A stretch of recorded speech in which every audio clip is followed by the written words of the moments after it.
কারো সামনে কিন্তু কান্না করি না সহজে।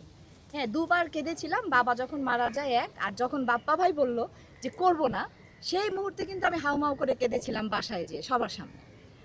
তো তখন আমি একটা টেনশনের মধ্যে ছিলাম যে আমি এই মুহূর্তে কী করব।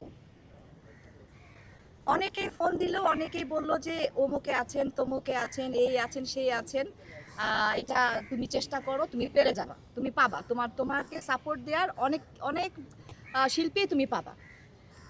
তারপরে আমি ওগুলো নামগুলো লিখলাম সবার। কিন্তু যখন আরমান মামা তো আমাদের সাথে সাথেই সর্বক্ষণ, কারণ উনি তো আমাদের প্যানেলটা সাজিয়ে দিচ্ছিলেন। তো যখন আরমান মামার কথা মানে সামনাসামনি আমরা মিটিংয়ে, যে কোনো একজন আমাদের অনেক সিনিয়র, উনি হঠাৎ করে বলে বসলো যে আরমান হবে না কেন, সব বাদ দাও, আরমান হবে।